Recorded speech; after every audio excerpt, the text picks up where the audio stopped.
ಶಶಿಧರ ಅಂತೇಳಿ ನನ್ನ ಮಗ. ನಾನು ರುಕ್ಮಿಣಿ ಅಂತ. ಅವನು ನಿನ್ನೆ ಗೊರೂರಿಗೆ ಒಂದು 6 ಗಂಟೆ ಸಮಯದಲ್ಲಿ, ಸಂಜೆ 6 ಗಂಟೆಯಲ್ಲಿ ಮನೆಗೆ ಸಾಮಾನು ತಗೊಬರ್ಲಿಕ್ಕೆ ಅಂತೇಳಿ ಹೋಗಿದ್ದ.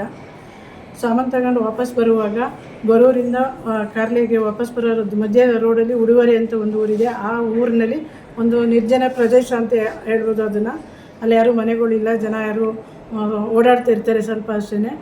ಅಲ್ಲಿ ಇವರು ಇನೋವಾ ಕಾರ್ನಲ್ಲಿ ಬಂದು ಇವನ್ನ ಅಡ್ಗಟ್ಟಿದ್ದಾರೆ. ಬೈಕಲ್ಲಿ ಇವ್ನು ಬರ್ತಾಯಿದ್ದಾಗ ಅಡ್ಗಟ್ಟಿ ಅಲ್ಲಿ ಅವ್ರ ಕಾರಿಂದ ಇಳಿದು ಶಿವಕುಮಾರ್ ಅನ್ನೋ ವ್ಯಕ್ತಿ ಫಸ್ಟು ರಾಡಲ್ಲಿ ಇವ್ನು ನನ್ನ ಮಗನಿಗೆ ಹೊಡೆದಿದ್ದಾನೆ, ಕಣ್ಣಿಗೆ ತಲೆಗೆ ಹೊಡೆದಿದ್ದಾನೆ. ಆವಾಗ ಅವನಿಗೆ ಕಣ್ಣು ಕಾಣದೇ ಇರೋ ಥರ ಬ್ಲಡ್ ಎಲ್ಲ ಇದಾಗಿ ಕಣ್ಣು ಕಾಣದೇ ಇರೋಂಗಾಗಿದೆ. ಅದಾದಮೇಲೆ ಅವನು ಶಿವಕುಮಾರು ಮತ್ತು ಅವನ ಜೊತೆ ಬಂದಿರೋರು 2 ಜನ ಸೇರಿ, ಇವ್ರು 3 ಜನನೂ ಸೇರಿ ಬೇರೆ ಜೋಳದ ಹೊಲದ ಹತ್ರಕ್ಕೆ ಎಳ್ಕೊಂಡು ಹೋಗಿದ್ದಾರೆ. ಜೋಳದ ಒಳಗಡೆ ಎಳ್ಕೊಂಡು ಹೋಗಿದ್ದಾರೆ. ಹೋಗಾದ್ಮೇಲೆ ಅವನಿಗೆ ಚೆನ್ನಾಗಿ ಹೊಡೆದಿದ್ದಾರೆ. ಕಾಲು ಮುರಿದಿದೆ. ಈ ಕಡೆ ಕಾಲಲ್ಲಿ, ಆ ಕಾಲಲ್ಲಿ ಒಂದು 9 ಹೊಲಿಗೆ ಹಾಕಿದ್ದಾರೆ. ಕಣ್ಣು ಕಾಣಿಸ್ತಾ ಇಲ್ಲ ಇವಾಗ. ಮೈಯಲ್ಲಿ, ಕೈಯಲ್ಲಿ, ಬೆನ್ನಲ್ಲಿ ಎಲ್ಲ ತುಂಬ ರಾಡಲ್ಲಿ ಹೊಡೆದಿದ್ದಾರೆ. ಅವನು ಇವತ್ತು ಎದ್ದೇಳೋಕ್ಕಾಗ್ತಾಯಿಲ್ಲ, ತುಂಬ ಸುಸ್ತಾಗಿದ್ದಾನೆ. ಬೆಳಗ್ಗೆಯಿಂದ ಸ್ವಲ್ಪ ಮಾತಾಡ್ತಾಯಿದ್ದೆ, ಇವಾಗ ಮಾತು ಕೂಡ ಆಡೋಕ್ಕಾಗ್ತಾಯಿಲ್ಲ. ಹಾಗಾಗಿ ಈಗ ನಮಗೆ ನ್ಯಾಯ ಒದಗಿಸ್ಕೊಡ್ಬೇಕು. ನಿಮಗೂ ಶಿವಕುಮಾರ್ ಅವ್ರಿಗೂ, ಅಂದರೆ ನಿಮ್ಮ ಮಗನಿಗೂ ಶಿವಕುಮಾರ್ಗೂ ಏನು ಸಂಬಂಧ? ಸರ್, ಅವರು ಸ್ಟೇಷನಲ್ಲಿ ಇನ್ಸ್ಪೆಕ್ಟರ್ ಆಗಿದ್ದಾಗ ನನ್ನ ಮಗನಿಗೆ ಪರಿಚಯ ಆಗಿದ್ದರು. ಆ ಟೈಮಲ್ಲಿ ಇವನು ಸ್ವಲ್ಪ ಶಿವಕುಮಾರ್ ಮತ್ತು ಇವರು ಇಬ್ಬರೂ ಒಂದು ವ್ಯವಹಾರಗಳನ್ನ ಮಾಡ್ಕೋತಾಯಿದ್ರು. ಆದರೆ ಅವರು ಒಂದು ಲೋಕಾಯುಕ್ತದಲ್ಲಿ ಇವಾಗ ಇನ್ಸ್ಪೆಕ್ಟರ್ ಆಗಿದ್ದು ಮತ್ತು ಇವಾಗ ಸಸ್ಪೆಂಡ್ ಆಗಿದ್ದಾರಂತೆ.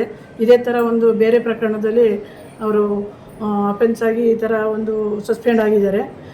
ಏನು ವ್ಯವಹಾರ ಮಾಡ್ತಾಯಿದ್ರು ಅಂದರೆ, ಅವರೇನೋ ಆಸ್ತಿ ತೊಗೊಳಕ್ಕೆ ಅಂತೇಳಿ ಅವರು ಹೊರಟಾಗ ನನ್ನ ಹೆಸರಲ್ಲಿ ಆಸ್ತಿ ಮಾಡಬಾರ್ದು, ನನ್ನ ಹೆಸರಲ್ಲಿ ಆಸ್ತಿ ಮಾಡಿದ್ರೆ ಗೌರ್ಮೆಂಟ್ ಅಧಿಕಾರಿ ನಾನು ಆಗಿರೋದ್ರಿಂದ ಲಂಚದ ಇದು ಬರುತ್ತೆ ಅಂತೇಳಿ ನನ್ನ ಮಗನ ಹೆಸರಲ್ಲಿ ಆಸ್ತಿ ಮಾಡೋಕ್ಕೆ ಅಂತ ಇವನಿಗೆ ಅಮೌಂಟ್ ಕೊಟ್ಟಿದ್ದಾರೆ.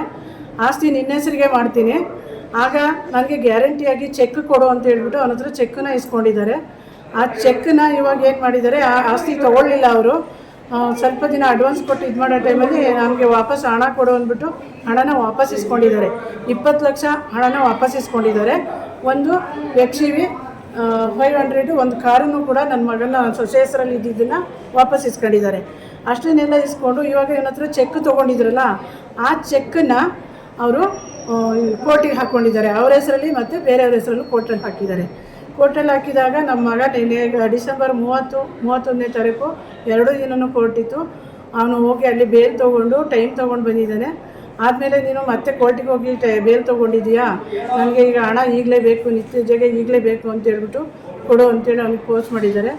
ನಮಗೆ ಆರ್ಥಿಕ ಪರಿಸ್ಥಿತಿ ಚೆನ್ನಾಗಿಲ್ಲ. ನನ್ನ ಮಗ ಯಾವುದೇ ಸಪ್ರೇಟಾಗಿ ಆಸ್ತಿ ಪಾಸ್ತಿನೂ ಮಾಡಿಲ್ಲ. ಅವ್ನು ತುಂಬ ಕಷ್ಟಪಟ್ಟು ಒಬ್ಬ ರೈತನಾಗಿ ಜೀವನ ಮಾಡ್ತಾಯಿದ್ದ.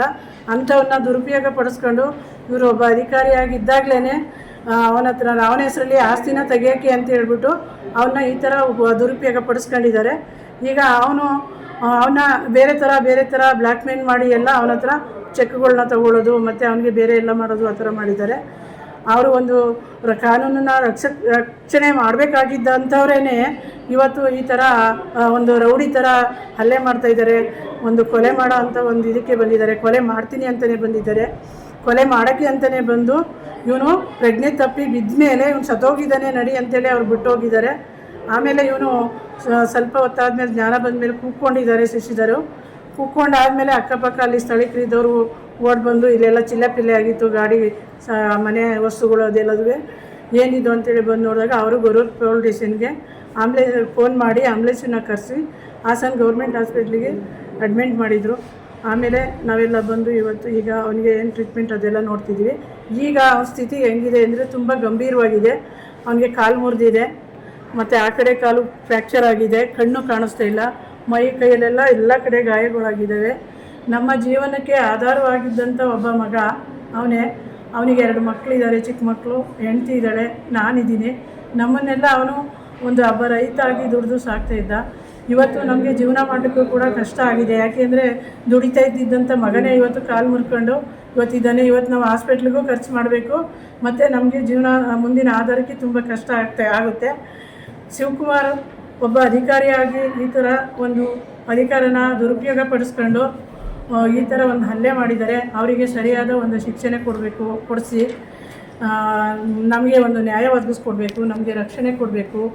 ಮಾನ್ಯ ಮುಖ್ಯಮಂತ್ರಿಗಳಲ್ಲಿ ನಾನು ಮನವಿ ಮಾಡ್ಕೊತಿದ್ದೀನಿ, ಉಪಮುಖ್ಯಮಂತ್ರಿಗಳಲ್ಲೂ ಮನವಿ ಮಾಡ್ಕೊತಿದ್ದೀನಿ, ನಮ್ಮ ಹಾಸನ ಸ್ಥಳೀಯ MLA ಅವರಲ್ಲೂ ನಾನು ಮನವಿ ಮಾಡ್ಕೊತಿದ್ದೀನಿ, ನಮ್ಮ ಹಾಸನ SP ಮೇಡಮ್ ಅವರಲ್ಲೂ ಕೂಡ ನಾನು ಮನವಿ ಮಾಡ್ಕೊತಿದ್ದೀನಿ. ದಯವಿಟ್ಟು ನಮಗೆ ರಕ್ಷಣೆ ಕೊಡಿಸಿ, ನಮಗೆ ನ್ಯಾಯ ಒದಗಿಸ್ಕೊಡಿ. ಈ ಥರದ ದೌರ್ಜನ್ಯ ಮಾಡೋ ಅಂಥವ್ರಿಗೆ ಶಿಕ್ಷೆನ ಕೊಡಿಸ್ಬೇಕು ಅಂತ ಹೇಳ್ಬಿಟ್ಟು ನಾನು ಕೇಳ್ಕೊತಾ ಇದ್ದೀನಿ. ನಮ್ಮ ಫ್ಯಾಮಿಲಿಗೆ ಆಧಾರವಾಗಿದ್ದಂಥ ಮಗ ಇವತ್ತಿಗೆ ಮಲಗಿದ್ದಾನೆ ಅಂದರೆ ನಮ್ಮ ಜೀವನದ ಪರಿಸ್ಥಿತಿ ಏನು ಅನ್ನೋದನ್ನು ಎಲ್ಲರೂ ಯೋಚನೆ ಮಾಡಿ ನಮಗೆ ಏನು ಆಧಾರ ಮಾಡಬೇಕು ಅನ್ನೋದನ್ನು ಕೂಡ ನೀವೇ ಯೋಚನೆ ಮಾಡಿ ನಿರ್ಧಾರ ಮಾಡಬೇಕು ಅಂತ ನಾನು ಎಲ್ಲರಲ್ಲೂ ನಾನು ಕೇಳ್ಕೊತಾ ಇದ್ದೀನಿ.